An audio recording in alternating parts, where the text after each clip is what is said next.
Mirëmbrëma zonja dhe zotri, unë jam Kushtrim Sadiku, ju jeni bashkë me Politikon, sot e kemi një mundësi unike të bashkëbisedojmë me ambasadorin e Mbretërisë së Bashkuar në Kosovë, zotin Jonathan Hargreaves, për të parë perspektivën britanike, karshi Kosovës, karshi shumë zhvillimeve, jo vetëm politike. Mr. Ambassador Hargreaves, welcome and thank you very much for being with us in Politiko. Thanks very much, Christian. Great to be here on this important day and in an important week. Yeah, it is indeed important day and an important week. We got good news from the Assembly and also voting for the new government. What are your expectations as Ambassador of Great Britain? Well, I'm very pleased that the Assembly took the decision to form itself yesterday and that it was possible to form the government after 2025, where I think we were all frustrated by the delays and Kosovo's inability to really take its place as it should do on the world stage and do things which are in the interests of all of its people. So I'm really looking forward to a much better 2026, where a strong government is able to take some politically courageous decisions which will both be to the benefit of everybody in Kosovo from all different communities, but also which will contribute to regional stability, to Kosovo's role in wider European security, and above all, really, that will do things which are for the good of the many hardworking, particularly young people in this country who want to be here, want to use the opportunities which this country and the world gives them. And I'm sure everybody's feeling a little bit more optimistic today that this government, with its stability and with its strong mandate, will be able to help them to do that. Well, we have also opened a question regarding this month, because we have to choose, we as a Kosovo, we have to choose a new president maybe, and there are still open questions about that. What are your expectations? Yes, you do have to, and that will be obviously extremely important. I hope that the parties will be able to work together better than they did last year to make sure that a new president can be elected in good time, and that we can have the full set of institutions of governance that this country really needs. So it's going to be an important few weeks in getting together decision makers who can do that. But I really hope that that can be done in good time, so that we can have stability and decisive government over the next few months and years. Yeah, important weeks regarding a solution, not going to new elections maybe. Well, that's a decision for the members of the Assembly as to whether they want to take that risk or not. Obviously, I think it would be better for Kosovo if we could move on and get on with good, decisive government. But that will be the will of the Assembly, and we wait to see what happens and who they choose. Yeah, indeed. In your view, Mr. Ambassador, what are the additional priorities for the next or this new government, Kurti 3? What are your concrete expectations? Well, as I say, I'm glad that there is now a government that can take things forward this year, and I think everybody in Kosovo will be glad of that, because there's much to be done on the economy and on education and on other things which affect all of Kosovo's citizens every day. And I think Kosovo has fantastic opportunities economically, notably around the technology sector and renewable energy sector. Things which can make this country thrive and make it a place where young people want to stay and work and live and have families. So I think that that must be one of the top priorities.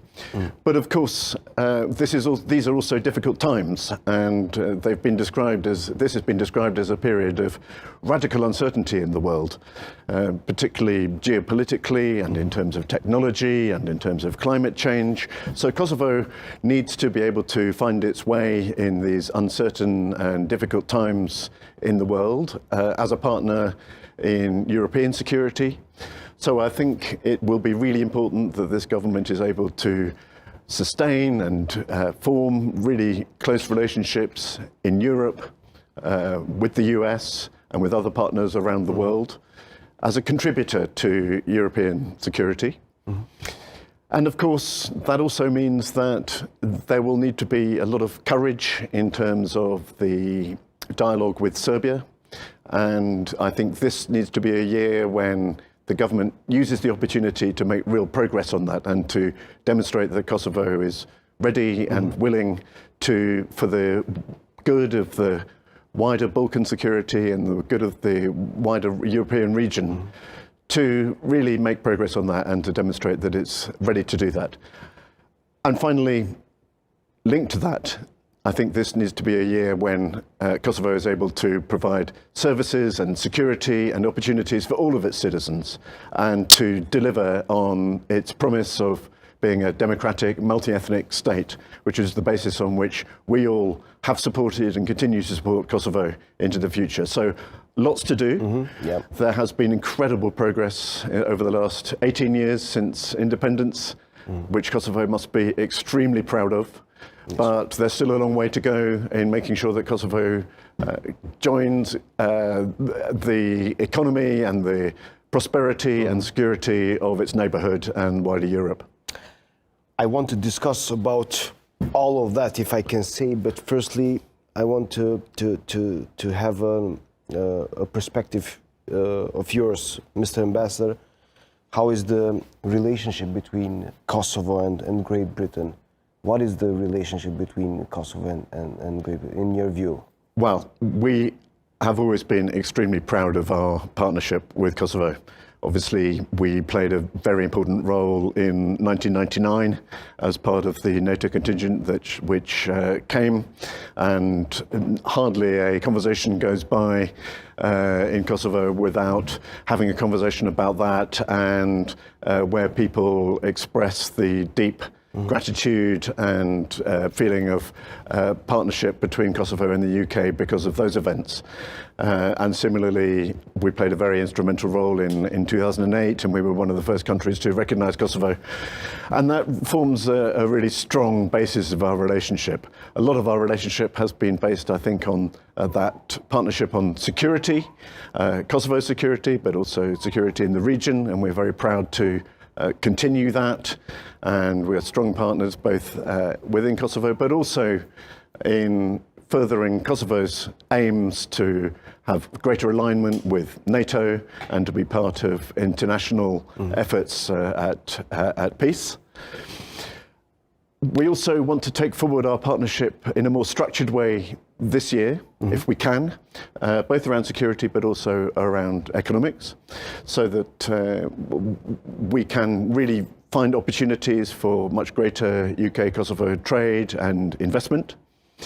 And that will all contribute, I think, to Kosovo's own stability. So we think that we want to continue to work very closely on Kosovo's democratic resilience and progress on the economy, and, as I said, on working together to really help deliver the multi-ethnic state which Kosovo has always promised. And finally, we have a lot of other shared interests, notably, I think, around organised crime and migration, issues which affect Kosovo, which affect the UK and affect the region. We have fantastic cooperation on those areas, and Kosovo has made, I think, great efforts in partnership with us and with the region to tackle some of those issues, and we really value that, and we'll need to continue to work on those things together because they're in our mutual interests. And I think we're going to see a period now where we're thinking of Kosovo and the UK working together on things which concern both of us and all of us, and that is how I see the next few months and years going for our partnership. Mr. Ambassador, I want to focus about the perspective of Kosovo as a multi-ethnic state. How do you see the internal dialogue mostly between Albanians and Serbs? Mostly on the regards of communication, north and south, south and north. How do you see that? Yeah. Well, it's the 18th anniversary of independence next week. Congratulations to Kosovo for that. And I was looking back at the parliamentary debate in the UK, which took place on the days after that declaration of independence, and reflecting on why that happened. And it was very clear that the UK supported Kosovo's independence because it was the best option, despite the failure to arrive at a negotiated agreement with Serbia at that time. It was the best option for regional stability and for settling Kosovo's status. But it was also very clearly on the basis of an absolute watertight commitment by the government of the time, as reflected in the constitution, to multi-ethnicity in this country and being a multi-ethnic state. So I think there is still work to do on that. I think I understand that this government is very keen to move on in terms of bringing all institutions under the Kosovo legal framework, and I think that's a legitimate aim. But it's an aim which needs to be delivered carefully, with full consideration of the individual experiences of everybody in this country, so that services and security are delivered for everybody. And I was very glad when the Prime Minister called ambassadors together a couple of weeks ago, and he was talking to us both about the law on foreigners, but also about his plans on health and education. And I was very glad that he said that he wanted to do these things in full consultation with the Kosovo Serb community. He wanted to do these things very closely together with partners in the European Union and with the Special Representative. And he wanted to do these things without jeopardizing the quality and access to services which Kosovo Serbs enjoy at the moment. So I was very heartened to hear that, and I hope that he will be able to continue to deliver on those commitments. We will support him in that. I know that our European and American colleagues will also support him in that. But it's something which, of course, is very sensitive with the population. It's very delicate, and I think needs to be done well rather than hastily. Yes. So that's what we will be working with this government to do. In the meantime, I've also been glad to see that since the re-arrival of Kosovo Serb mayors in the north of the country, that handover took place peacefully. I've spoken to those mayors, and they have, without exception, told me that they're very keen to act within the Kosovan law and to do things which are which contribute to stability and to the good of their communities. So I take that at face value, and I really hope that the government and the municipalities and citizens can work really closely together to make the most of all the opportunities that Kosovo enjoys. How do you see the security issue or the security questions in the northern part of Kosovo? Are there any threats still? I mean, regarding the connection with Serbia, and I'm speaking about some developments which were clear threats towards the security of Kosovo, as Banjska and all of that, Mr. Ambassador. Well, I listened closely to what the commander of KFOR assesses in terms of the security situation, and we share that assessment, which he describes, and we agree, is a calm situation, but fragile and prone to shocks if there are incidents which cause the population to be aggrieved. So I think we have to be very vigilant. Of course, we have the Kosovo police playing a very strong role across Kosovo. and they are, of course, the organisation with the primary responsibility for security and safety for everybody. ULEX is obviously also involved, and that is a helpful extra layer. And then we have KFOR, to whom the UK remains absolutely committed, and you'll have seen that we reconfirmed our commitment to supporting KFOR for at least another 3 years. And I think KFOR gives that kind of security guarantee should there be any incidents. But of course, the main way of guaranteeing security across Kosovo is in terms of having that strong connection between the authorities and communities. And ultimately, security must come from a sustainable agreement on normalization with relationships with Serbia. And that's what we firmly believe, and what I really hope that this government will pursue with great vigor. Mr. Ambassador, there have been many concerns following the Banjska incident. Kosovo was left under EU measures, while Serbia is often perceived as not having been held directly accountable. Why has there been no EU action regarding Banjska and other cases, such as Ibn Le Pen's also? Well, I'm, as you know, not in a position to speak on behalf of the EU as a former member state rather than a current one. So that is a matter for European Union member states and the EU itself. What I can say is that we as the UK constantly and continuously discuss with the government of Serbia the need to bring the perpetrators of the Banjska attack to accountability and to justice. Including Radojcic. Including Radojcic, who has openly said that he was involved in that. And we have this discussion with our colleagues in the Serbian government on a regular basis. And regularly they tell us that they are going to take action on it.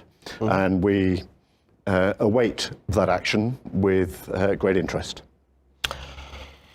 Do you believe that the North was the point where disagreements between Kurti and the international community began in the last few years, last 2 years maybe, Mr. Ambassador? I think we have a very constructive relationship with Mr. Kurti, and I'm really looking forward to continuing that relationship as he takes up the new mandate.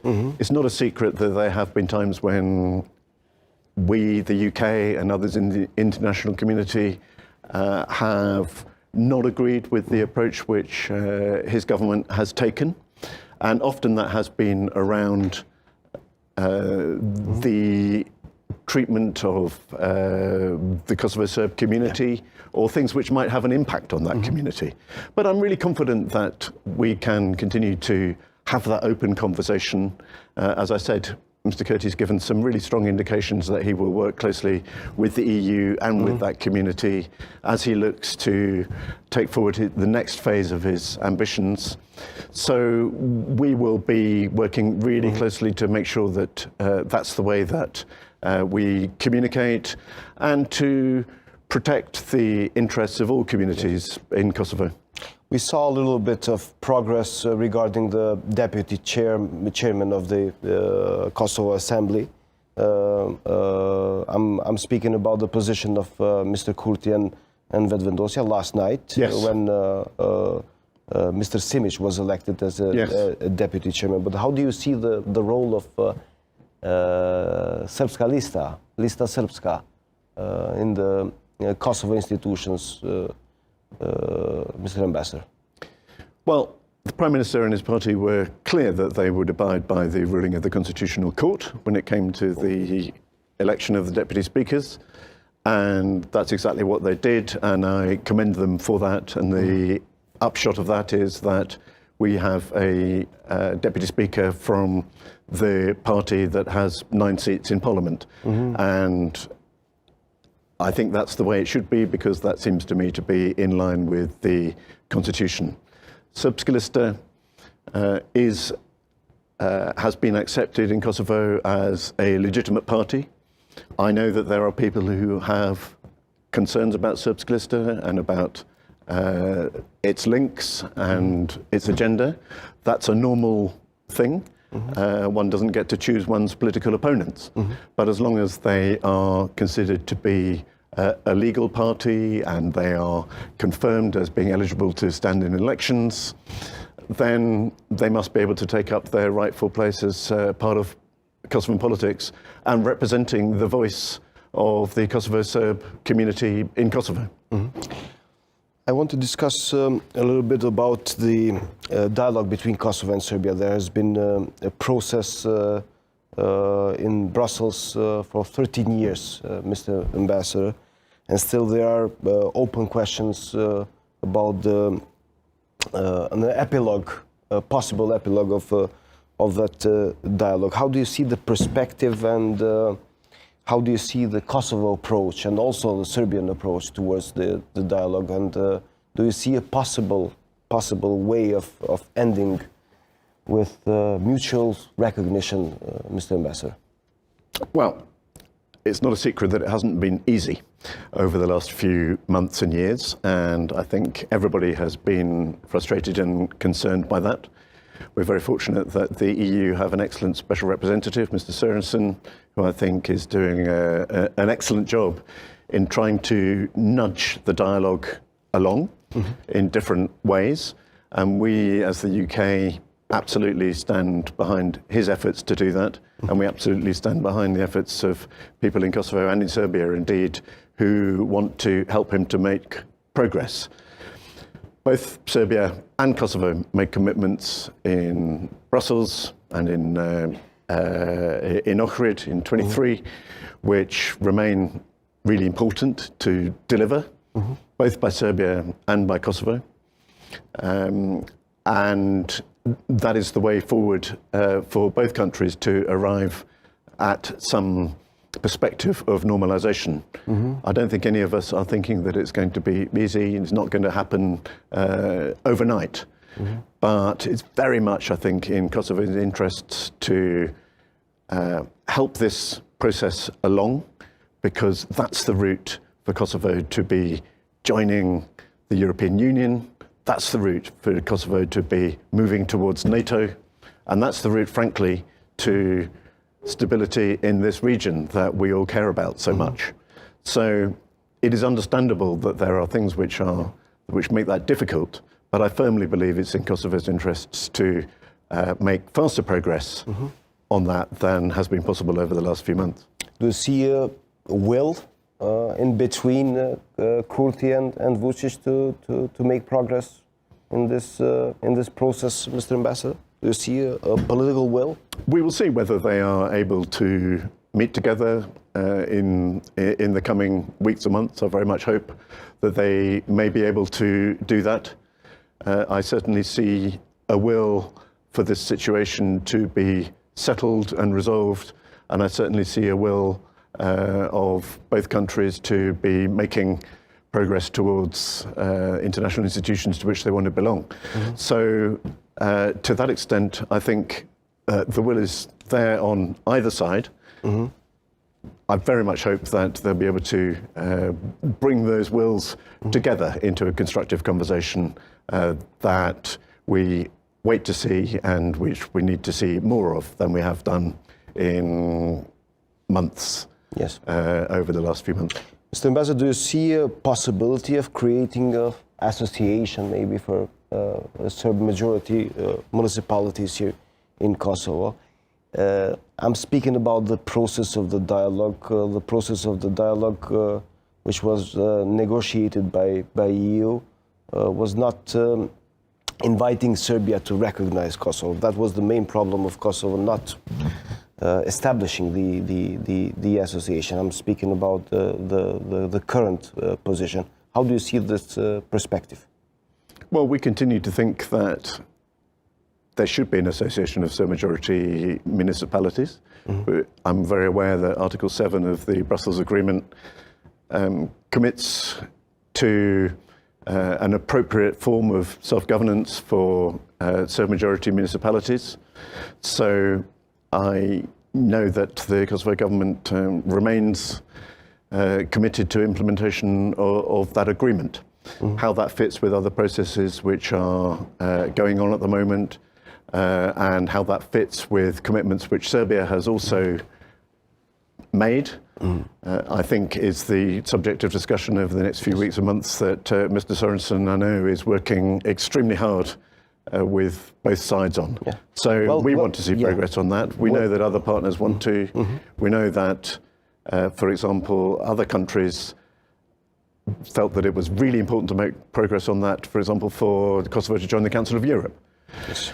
And so it seems to us to be incredibly important that there is progress on that. But I think that is something that's going to need to be continue to be discussed in what exactly the format of that should be over the next few months. Well, the fear in the internal politics, Mr. Ambassador, is that without recognizing each other, Kosovo and Serbia, an association or a kind of entity created here in Kosovo is a clear threat in that regards of functioning of Kosovo as an independent state. And as you know, Serbia is fighting all the time against Kosovo and against the sovereignty of Kosovo. Do you see a possible way of creating the association without recognizing each other? I've heard people make the case that the association might be a threat to sovereignty. I've not seen any version of it which takes us down that path. I think that the commitment which Kosovo made in the Brussels Agreement to an appropriate form of self-governance, and which a commitment which goes back to previous agreements as well, is the agreed way of regulating the role of certain majority municipalities, and can be achieved in a way which maintains Kosovo's sovereignty, in which we firmly believe, and also protects the rights and the culture and the needs of the Kosovo Serb population. So I think it can be done, and I think it must be done. And as I say, we want to continue to work with the Kosovo government to make that happen. You don't see a threat of creating a new Bosnia within Kosovo regarding the association, Mr. Ambassador? I don't. I have not seen any version of an SMM which takes us down that path. I want to discuss a little bit about the stability in the region and Europe. You said before that we live in a time of uncertainties. How do you see the future of Kosovo? Maybe being part of NATO in some time. Is that a dream or something which can be a reality, Mr. Ambassador? Well, we are very clear that we support the aspirations that Kosovo has towards what we call Euro-Atlantic institutions, as I mentioned, including the Council of Europe, yes, also including the European Union, and its aspirations one day to be part of NATO. I was in Brussels last week talking to colleagues about the relationship between NATO and Kosovo. I think that Kosovo has a really important role to play in wider European security. I think that it is making progress and needs to make more progress towards aligning its standards with those of NATO. And I think it needs to continue to make more progress on the dialogue, because all of those things are the things which are going to put Kosovo in the strongest position possible to move further towards integration with NATO, being a partner with NATO, and maybe one day being a member of NATO. But those are difficult things to do. They're going to take time. And there's a technical aspect to that, and of course there's a political aspect to that. So there is much to do, but we support those aspirations, and we work together every day with colleagues in the Kosovo security organizations to help Kosovo to move further towards those aspirations. We do a lot of joint exercises, including in support of the operations in Ukraine, which we both passionately care about and which demonstrate that people in Kosovo security forces are of an incredibly high caliber, able to take on the most serious challenges, and one day can play a really serious role in wider European security. Mr. Ambassador, how do you see the Kosovar economy, and how do you see the perspective of foreign investments here in Kosovo? Do you see Kosovo as attractive towards foreign investments here? I think it can be. And as I mentioned, I'm very keen indeed that the UK and Kosovo do more business together.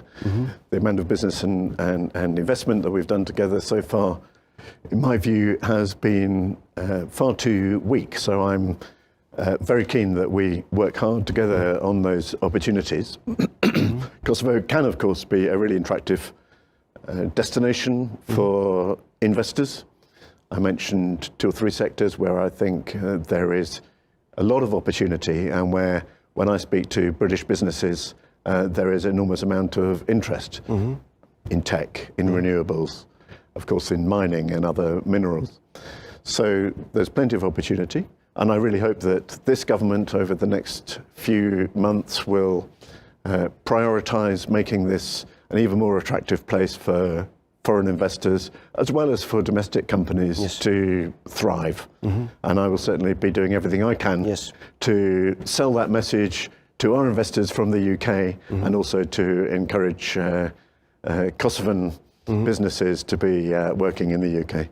Well, to have foreign investments, you have to have a functional state and functional rule of law, Mr. Ambassador. How do you see the battle against corruption and organized crime? How do you see the situation on the regards of rule of law here in Kosovo? Well, you're absolutely right. What investors tell us most is that they want to have predictability and stability in the places where they want to do business.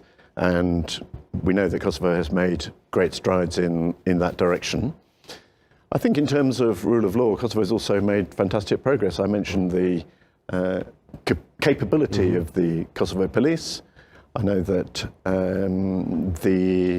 those in the justice system have been busy making reforms which make the system more transparent and accessible. There has been, I think, some really good initiatives for joint working between justice institutions, which we, I'm glad to say, have been able to support. But there's still a long way to go. I think too often decisions are made slowly in terms of prosecutions, particularly on high-profile, difficult cases, some of which are related to allegations of corruption. And I'd like to see Kosovo taking more decisive action on some of those difficult cases to demonstrate that it's really determined to tackle corruption in all its forms. I'm very glad to say that there has been great cooperation between the UK and Kosovo and other countries in the region on issues of organised crime and indeed international migration. And Kosovo is going absolutely in the right direction on tackling these, but like many countries in the region, challenges remain. I believe that the commitment is there. And it's in our mutual interest between the UK and Kosovo to work really hard on those things together. Mr. Ambassador, speaking about the rule of law, I want to discuss something about the specialist court and, of course, your expectation. What is your assessment on the ongoing trial of the former leaders of KLA in the specialist court in Hague? Well, the trial is, of course, not over.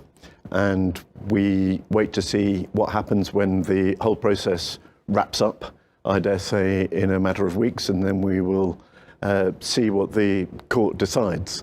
I think it's always been to Kosovo's credit that it was willing to establish that court as a gesture and a symbol and a demonstration that it will not accept impunity of individuals, whoever they are, when there are allegations of crimes which they may have committed. It's a court which was established to hold individuals to account, not the state or any particular organisation. And I think we will wait and let the court do its job, and then we will see what its verdict is, and then we will work with that. There is still an open debate, Mr. Ambassador. Was the right decision of the Kosovo Assembly to establish a specialist court, especially regarding the war in Kosovo and what happened here in 1998, 1999? Was the decision of the Kosovo Assembly in that time, 10 years ago, right to establish the specialist court? I certainly understand why it's a very sensitive topic, and I certainly understand why there was a range of views and remains a range of views as to the desirability of such a court. But looking back, I think it was, as I said, greatly to Kosovo's credit that it was willing to do that.